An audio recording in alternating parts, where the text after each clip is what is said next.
নমস্কার, আমি ডক্টর বোধিসত্ত্ব খান চলে এসেছি সহজ শেয়ার বাজারের আরেকটি নতুন এপিসোড নিয়ে। প্রিয় বন্ধুরা, আশা করি সবাই ভালো আছেন এবং সুস্থ আছেন। বাজার পড়ছে বলে মানুষ চিন্তিত, বিনিয়োগকারীরা চিন্তিত। তার কারণ কোভিডের পরবর্তী সময় থেকে এখনো অবধি এহেন পতন বিশেষ করে লার্জ ক্যাপে দেখা যায়নি। মিড ক্যাপে দেখা গেছে, স্মল ক্যাপে দেখা গেছে, কিন্তু যেভাবে একের পর এক অতি মূল্যবান স্টক, সেটা এইচডিএফসি ব্যাংক বলুন বা রিলায়েন্স ইন্ডাস্ট্রিজ বলুন বা টাটা মোটরস প্যাসেঞ্জার ভেহিকলস বলুন, সমস্ত কিছুতে পতন চলছে। মধ্যপ্রাচ্যের যুদ্ধের কারণে লারসেন অ্যান্ড টুরবো সেটা পতন দেখেছে। সমস্ত অয়েল মার্কেটিং কোম্পানিজগুলো, বিশেষত যেগুলো ডাউনস্ট্রিম কোম্পানিজ, সেইগুলো বিপদের মধ্যে দিয়ে যাচ্ছে। কোনো এমন একটি সেক্টর নেই সেটা এই মুহূর্তে বুক চিতিয়ে দাঁড়াতে পারে। সমস্ত সেক্টরে লাগাতার পতন চলছে। তার কারণ আক্রমণ আগের দিনই আলোচনা করেছিলাম যে কেবলমাত্র মধ্যপ্রাচ্য থেকে আসছে না, অর্থাৎ তেলের দাম বৃদ্ধি হওয়ার কারণেই যে মার্কেটে একমাত্র পতন তা কিন্তু নয়। এর আগে আরো দুটি কারণ ভারতীয় শেয়ার বাজারে পতনের একটি বেস তৈরি করছিল। তার মধ্যে অন্যতম অবশ্যই হচ্ছে আইটি সেক্টরে পতন, এবং আইটি সেক্টরের বড় বড় কোম্পানিজগুলো নিফটিতে অত্যন্ত বেশি ওয়েটেজ নিয়ে বসে রয়েছে। সুতরাং এআই এর ভয়ে যখন আইটি সেক্টরে পতন হলো, খুব স্বাভাবিকভাবে নিফটিও কিন্তু এই আইটি কোম্পানিজগুলোর হেভি ওয়েটেজের ফলেও পতন দেখেছিল। ডোনাল্ড ট্রাম্পের বিগত কয়েক মাস ধরে নিদারুণ যন্ত্রণা দেওয়া বিশ্বের বিভিন্ন দেশকে তাদের উপর ট্যারিফ বসিয়ে বা শুল্ক বসিয়ে, এবং এই আতঙ্কও রয়েছে বা আশঙ্কাও রয়েছে যে ডোনাল্ড ট্রাম্প বর্তমানে যেভাবে ফেঁসে গেছেন ইরানের সঙ্গে যুদ্ধ নিয়ে, যেভাবে বহু বিলিয়ন ডলার তার দেশের গচ্ছা যাচ্ছে, তার ফলে ডোনাল্ড ট্রাম্প নতুন করে তার দেশের মানুষ তথা বিশ্বের অ্যাটেনশন ঘোরাতে চাইবেন, এবং সেক্ষেত্রে তিনি পুনরায় যদি ট্যারিফ নিয়ে মাতামাতি করেন সেটা অস্বাভাবিক হবে না। তবে আমরা যেভাবে আতঙ্কগ্রস্ত হচ্ছি, বিশেষ করে যারা অনভিজ্ঞ বিনিয়োগকারী বা স্বল্প সময়ের জন্য বিনিয়োগ করছেন বা হয়তো বা কোভিডের পর থেকে বিনিয়োগ করছেন, তাদের ক্ষেত্রে একটা জিনিস কিন্তু বলা উচিত বলে আমার ব্যক্তিগতভাবে মনে হয়। মার্কেটে তখন বিনিয়োগ করতে হয় যখন দারুণভাবে মার্কেট আতঙ্কের গ্রাসে চলে গিয়েছে। বড় বড় বিনিয়োগকারী যারা লেজেন্ডারি ইনভেস্টার্স, তারা কিন্তু এই ধরনের সময়কেই বেছে নেন বিনিয়োগের ক্ষেত্রে। কিন্তু নামি দামি স্টকস, সেগুলোতে পতন চলছে। অত্যন্ত ভালো মাপের কোম্পানি, যাদের দারুণ মার্কেট শেয়ার নিজেদের দখলে রয়েছে, যাদের পণ্য সম্বন্ধে ক্রেতাদের মনে কোনো সন্দেহ নেই, সেই সমস্ত স্টকসগুলোতে পতন চলছে। আইটি সেক্টরে দুর্দান্ত পতন আমরা অলরেডি দেখে ফেলেছি। অটো সেক্টরে দুর্দান্ত পতন চলছে, অয়েল অ্যান্ড গ্যাস সেক্টরে দুর্দান্ত পতন চলছে। এবার ফার্মা, যেটাকে ডিফেন্সিভ সেক্টর হিসেবে ধরা হয়, সেখানেও পতন অব্যাহত রয়েছে। যে ডিফেন্স সেক্টর ইউজুয়ালি যুদ্ধ এলে খুব ভালো পারফরমেন্স করে থাকে, সেই সেক্টরে পতন চলছে। যে পিএসইউ ব্যাংকগুলো বিগত কয়েক মাস ধরে সার্বিকভাবে দারুণ আউট পারফরমেন্স করে চলেছিল, সেই সেক্টরের অন্তর্গত বিভিন্ন ব্যাংকগুলোতে পতন চলেছে। এটা আসলে দীর্ঘমেয়াদী বিনিয়োগকারীদের জন্য একটি খুব ভালো সুযোগ।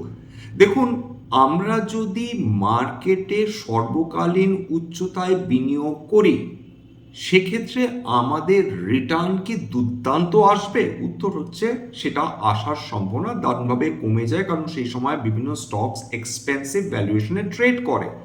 তাহলে বিনিয়োগ করার সেরা সময় কোথায়? 1 নম্বর। 2 নম্বর হচ্ছে আমাদের মনের মধ্যে সেই সাহস আছে কি যে এরকম কন্ডিশনে যখন বিভিন্ন স্টকসগুলোতে ক্রমাগত পতন হচ্ছে, এমন একটা পজিশনে যখন স্টকসগুলো আসবে, যখন সেই স্টকসগুলোর ভ্যালু ইন্ট্রিনসিক, তাদের নিজের ইন্ট্রিনসিক ভ্যালু নিচে চলে যাবে, অর্থাৎ স্টক প্রাইসগুলো, তখন কিন্তু সেরা সময়। এই সময় বলতে কোনো বাধা নেই যে একটা চৈত্র সেলের কিন্তু সময় চলে এসেছে। যত দিন যাচ্ছে যে স্টকসগুলো অত্যন্ত মহার্ঘ হয়ে উঠেছিল, সেগুলো দিনের পর দিন কারেকশনের কারণে চিপ হয়ে যাচ্ছে, সস্তা হয়ে যাচ্ছে বা ফেয়ার ভ্যালুড হয়ে যাচ্ছে। ওয়ারেন বাফেটের ওই কথাই কিন্তু আমাদের মেনে চলতে হবে। সেটা কি? সেটা হচ্ছে by excellent companies at a fair value, not a fair company at an excellent value. এখন এটাকে একটা অপরচুনিটি হিসাবে নেবেন। সবসময় আমাদের লক্ষ্য থাকবে মার্কেট লিডার্স কারা, 1 নম্বর। 2 নম্বর, সাইক্লিক্যাল সেক্টরস ইউজুয়ালি অ্যাভয়েড করা এই সময়, কারণ সাইক্লিক্যাল সেক্টরস সাধারণত ইকোনমিক ডাউনটার্নের সময় দারুণ আন্ডার পারফর্ম করে। অয়েল রিলেটেড যে সেক্টরসগুলো রয়েছে সেইগুলো আন্ডার পারফর্ম করে, এবং ইন্টারেস্ট রেট সেন্সিটিভ, অর্থাৎ ইন্টারেস্ট রেট বাড়লে যেগুলো নেগেটিভলি রিয়্যাক্ট করে সেই সেক্টরগুলোকে আমাদের অ্যাভয়েড করতেই হবে। প্রায় 1 মাস ধরে যে যুদ্ধ চলছে, এর ফলে কয়েকটা জিনিস তো আমরা বুঝে গিয়েছি যে কোন কোন সেক্টর বর্তমানে দারুণ খারাপ অবস্থার মধ্যে দিয়ে চলছে। এর মধ্যে অটো সেক্টর রয়েছে, স্পেশালিটি কেমিক্যালস রয়েছে, মানে পেট্রোকেমিক্যালস রয়েছে, তাছাড়া অয়েল অ্যান্ড গ্যাস রয়েছে, পেন্টস রয়েছে, টায়ার্স রয়েছে, এবং এগুলো তো ডাইরেক্ট অ্যাডভার্স এফেক্ট দেখছে তেলের দাম বৃদ্ধির ফলে বা যুদ্ধের ফলে। এবার সেকেন্ডারি এফেক্ট কি কোন সেক্টরসগুলোর উপর এসছে সেটা আমাদের মাথায় রাখতে হবে। খুব স্বাভাবিকভাবে রিয়েল এস্টেট সাফার করছে, ব্যাংকিং, সেটা প্রাইভেট ব্যাংক বলুন বা পাবলিক সেক্টর ব্যাংকস বলুন, দুটোই সাফার করছে। যদিও আজকের কিন্তু আইটি কোম্পানিসগুলো একটা রেজিলিয়েন্স দেখিয়েছে বা একটা স্টেবিলিটি দেখিয়েছে। কেন? তার কারণ আইটি কোম্পানিসগুলো বা ইনফরমেশন টেকনোলজির কোম্পানিসগুলো এবং ফার্মা কোম্পানিসগুলো তাদের মেজরিটি রেভিনিউ বা বিক্রি বাটা হয় কিন্তু বিদেশে, বিশেষত ইউরোপ এবং আমেরিকাতে। তার ফলে যত ডলার টাকার তুলনায় শক্তিশালী হবে, এই কোম্পানিগুলোর প্রফিটেবিলিটি অনেক বাড়বে বা এদের ফরেক্স গেইন হওয়ার সম্ভাবনা অনেক বেশি বাড়বে। যত এক্সপোর্টমুখী কোম্পানিগুলো রয়েছে তার মধ্যে অন্যতম ডেফিনেটলি আইটি এবং ফার্মা, তারা কিন্তু অনেক বেশি বেনিফিটেড হবে, 1 নম্বর। 2 নম্বর, অটো অ্যান্সিলিয়ারিজ। দেখুন, অটো অ্যান্সিলিয়ারিজ এবং অটো সেক্টর এখন দারুণ আঘাতপ্রাপ্ত হচ্ছে, কিন্তু সেইটা কেবলমাত্র তেলের দাম বৃদ্ধি হওয়ার কারণে। এইবার ভাবুন যে অলরেডি আমাদের গোটা দেশে যে বিদ্যুৎ উৎপাদন হয় তার 50% কিন্তু রিনিউয়েবল এনার্জি থেকে আসে। তার মধ্যে উইন্ড এনার্জি রয়েছে, তার মধ্যে সোলার এনার্জি রয়েছে বা সোলার পাওয়ার, উইন্ড পাওয়ার রয়েছে। সরকার একটা জিনিস নিশ্চিন্ত থাকুন, তারা হাড়ে হাড়ে টের পাচ্ছেন, বিদেশি তেল এবং গ্যাসের উপর আর বেশি দিন ডিপেন্ডেন্ট হওয়া সম্ভব নয়। তাহলে সরকারের ফোকাসটা কি হবে? সরকারের ফোকাসটা হবে সেই সমস্ত সেক্টরকে অগ্রাধিকার দেওয়া যারা তেল এবং গ্যাস ব্যবহার করে, যাতে সেখানে তেল এবং গ্যাসের ব্যবহার কমানো সম্ভব হয়।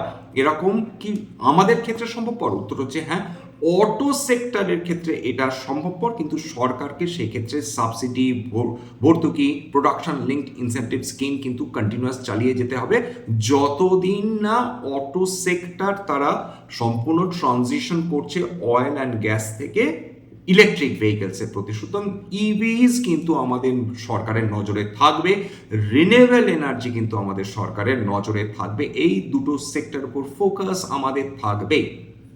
আমেরিকা যেটা করে চলেছে এখন, যে নোংরামি করে চলেছে, আমেরিকা ইরানের সঙ্গে করে চলেছে, আমেরিকা কিউবার ওপর ইকোনমিক ব্লকেট করে রেখে দিয়েছে, তার ফলে দিনের পর দিন তাদের বিনা ইলেকট্রিসিটিতে চলতে হচ্ছে বর্তমানে। এর আগে ভেনেজুয়েলাকে আক্রমণ করেছিল, কলম্বিয়াকে হুমকি দিয়েছিল, ব্রাজিলকে হুমকি দিয়েছিল। কোন দিন আমেরিকা তো ভারতবর্ষকেও হুমকি দিতে পারে, এবং আমাদের ডেটা তারা যে কোনো মুহূর্তে চুরি করে নিতে পারে। সুতরাং আমাদের ডেটা সেন্টার্সের প্রয়োজন অবশ্যম্ভাবী হয়ে উঠেছে, আমাদের আর্টিফিশিয়াল ইন্টেলিজেন্স ডেভেলপমেন্টের প্রয়োজন হয়ে উঠেছে, আমাদের ফাস্টার কম্পিউটিং সেটার প্রয়োজনীয়তা দিনের পর দিন কিন্তু বৃদ্ধি পেয়ে চলেছে।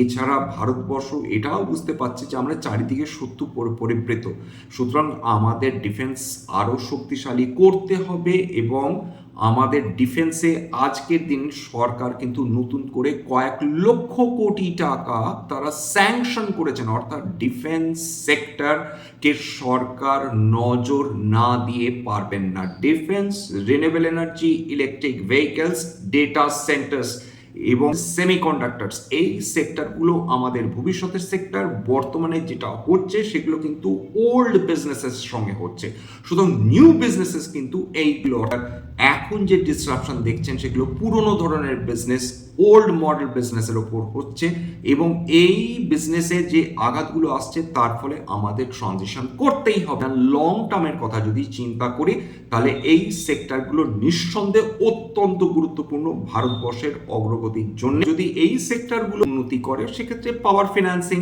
কোম্পানিজ যেগুলো রয়েছে তাদের যত ডিমান্ড বাড়বে রিনিউয়েবল পাওয়ার বা রিনিউয়েবল এনার্জি, তত পাওয়ার ফিন্যান্সিং কোম্পানিজগুলো তাদের গ্রহণযোগ্যতা বৃদ্ধি পাবে। ইলেকট্রিক ভেহিকেলের সঙ্গে অ্যাসোসিয়েটেড যে অন্যান্য সেক্টরসগুলো রয়েছে যেমন ইলেকট্রিক ব্যাটারিজ, তাদের কদর বাড়বে।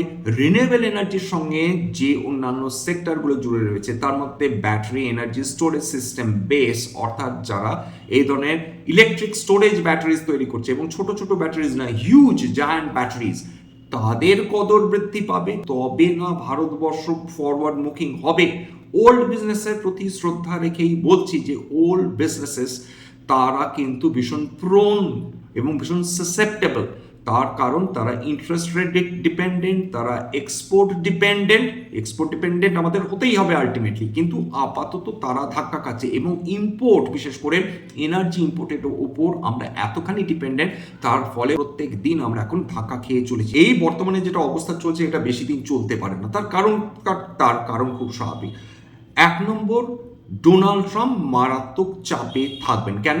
তার কারণ যদি ব্রেন্ট ক্রুড $120 ওপর বেশি দিন সাস্টেন করে তবে সমস্ত বিশ্বের দেশগুলো তারা খড়গহস্ত হয়ে উঠবে, ক্ষেপে উঠবে, বিদ্রোহ করবে। ডোনাল্ড ট্রাম্প সেটা বিলক্ষণ জান না, সেই জন্য পাগলের মতন চেষ্টা করছেন যাতে ইরানের সঙ্গে মিডিয়েট করা সম্ভব হয়। যেটা ভুলভাল বকছেন বলে মনে হচ্ছে, সেটা বেসিক্যালি তার একটা স্ট্র্যাটেজি। ইরান এখনো কোনো ধরনের মিডিয়েট করতে রাজি নয় আমেরিকার সঙ্গে। আজকের বিভিন্ন কমোডিটি প্রাইসের দাম, ক্রুড অয়েল প্রায় 2.5% উত্থান নিয়ে ট্রেড করছিল, প্রায় $97 প্রতি ব্যারেল। ব্রেন্ট ক্রুড আবার $110 প্রতি ব্যারেল কিন্তু ছাড়িয়ে গেছে। রূপো, সোনার দাম আজকে প্রায় 1.21% উত্থান, রূপোর দাম হালকা নেগেটিভে ট্রেড করছিল। আজকে সমস্ত সেক্টরে পতন এসছে। নিফটি তো 23,000-এর নিচে চলে গেছে, 22,850-এর নিচে চলে গেছে, এবং আজকে 2% বেশি পতন। লাস্ট বন্ধ হচ্ছে 22,819। সেন্সেক্স 73,583 লাস্ট ট্রেড করছিল, 1,690 পয়েন্ট নিচে বন্ধ হয়েছে, 2.25%।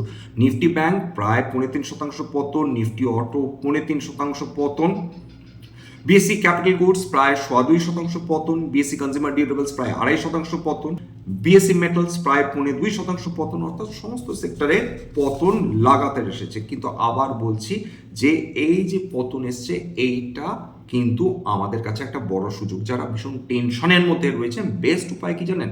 বেস্ট উপায় হচ্ছে এই মুহূর্তে কোনো স্টকের কোডই দেখবেন না। সিম্পল, যদি আপনি দীর্ঘমেয়াদী বিনিয়োগকারী হন তো স্টক প্রাইস কোড দেখবেন না, নানা ধরনের উড়ো খবরে কনসেন্ট্রেট করবেন না। এই তো একটা উড়ো খবর, একটা ভুল খবর প্রচার করা হচ্ছিল যে এনার্জি লকডাউন হতে পারে। আজকের অবশ্যই কেন্দ্রীয় মন্ত্রী তিনি জানিয়ে দিয়েছেন এরকম কোনো এনার্জি লকডাউনের সম্ভাবনা নেই, সেটা আপনাদের এই চ্যানেলের মাধ্যমে জানিয়ে দিচ্ছি। বা যেগুলো ক্রেডিবল নিউজ মিডিয়া, যেগুলো বহু বছর ধরে রয়েছে, সেরকম নিউজ মিডিয়া শোনার চেষ্টা করুন, বোঝার চেষ্টা করুন, in between the lines follow করার চেষ্টা করুন। যে আজকে আরেকটা জিনিস খেয়াল করে দেখেছেন যে রিলায়েন্স ইন্ডাস্ট্রিজ তারা কিন্তু আজকে 4% বেশি পতন দেখেছে। কেন পতন দেখেছে?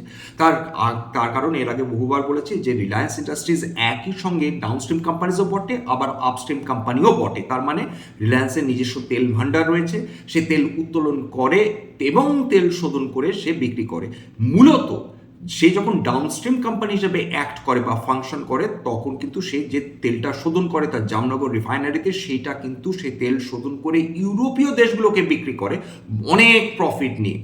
এইবার গভর্নমেন্ট বলেছে যে আমরা উইন্ডফল গেন ট্যাক্স লাগাতে চলেছি বিভিন্ন আপস্ট্রিম কোম্পানিজের ওপর। তার মানেটা কি? রিলায়েন্স ইন্ডাস্ট্রিজ এতদিন যে প্রফিটটা করছিল, অর্থাৎ এই যুদ্ধকালীন সময়, অর্থাৎ তারা তো তেল উত্তোলন করছে, সেই হিসেবে তারা আপস্ট্রিম কোম্পানি। সুতরাং সেই কোম্পানিগুলোর উপর, যেগুলো আপস্ট্রিম কোম্পানি যেমন ONGC, oil India, Reliance industries, তাদের যে গেন হচ্ছে এই তেলের দাম বৃদ্ধি হওয়ার ফলে, সেখানে একটা উইন্ডফল গেন ট্যাক্স তারা বসাবে। এর ফলে রিলায়েন্স ইন্ডাস্ট্রিজ 1 নম্বর আতঙ্কিত হয়েছে। 2 নম্বর, এক্সপোর্ট যে তারা করছে সেই এক্সপোর্ট ডিউটি সাংঘাতিকভাবে হাইক করে দিয়েছেন গভর্নমেন্ট। তার মানে গভর্নমেন্ট বলছেন যে ভাই রিলায়েন্স, তোমাদের যে পরিমাণ পেট্রোল এবং ডিজেল তোমরা এক্সপোর্ট করছো, হয় তোমরা সেই এক্সপোর্ট কমাও, নইলে সরকারকে অতিরিক্ত টাকা দাও। তার কারণ বর্তমানে যেরকম অয়েল অ্যান্ড গ্যাস ক্রাইসিস রয়েছে, তার ফলে এখন তোমরা যদি এই তেল এবং গ্যাস বাইরে এক্সপোর্ট করে দাও, সেটা ভারতবর্ষের জন্য অত্যন্ত ক্ষতি। সুতরাং তোমরা যদি এক্সপোর্ট করতে চাও বিপুল পরিমাণ অর্থের গুণেগার দিয়ে, তবে কিন্তু তোমাদের গ্যাস এক্সপোর্ট করার অনুমতি দেব। এর ফলে রিলায়েন্স ইন্ডাস্ট্রিজে আজকে একটা বড় পতন আমরা অলরেডি দেখে ফেলেছি। এটা কিন্তু রিকমেন্ডেশন, সাজেশন, অ্যাডভাইস বা ইনফ্লুয়েন্স করার কোনো উদ্দেশ্য নয়, কেবলমাত্র ইন গুড ফেথ, যাতে বাঙালি বিনিয়োগকারীরা বুঝতে পারেন যে কোন সেক্টর কোন সময় কিভাবে অপারেট করে, গভর্নমেন্টের লং টার্ম ফোকাস কোন কোন সেক্টরের উপর রয়েছে। সুতরাং সবসময় আপনাদের সেবি রেজিস্টার্ড ইনভেস্টমেন্ট অ্যাডভাইজারের পরামর্শ নেওয়ার চেষ্টা করবেন বা নিজের ডিউ ডিলিজেন্স করবেন, সেক্ষেত্রে আপনারা উপকৃত হলেও হতে পারে। এবং সবার শেষে যেটা বলি, যদি এই ধরনের এপিসোড আপনাদের ভালো লাগে, প্লিজ একটা লাইক দেবেন, প্লিজ সাবস্ক্রাইব করবেন। এবং যদি সত্যি মনে হয় আমার বাঙালি ভাই বোনদের জীবনে একটুখানি ভ্যালু অ্যাড করতে পেরেছি, প্লিজ নিজের গ্রুপে শেয়ার করে দেওয়ার চেষ্টা করবেন। কারণ এই ধরনের এপিসোড কিন্তু কেবলমাত্র আমার বাঙালি ভাই বোনদের যারা ইনভেস্ট করতে ভালোবাসেন এবং চাইছেন। নমস্কার।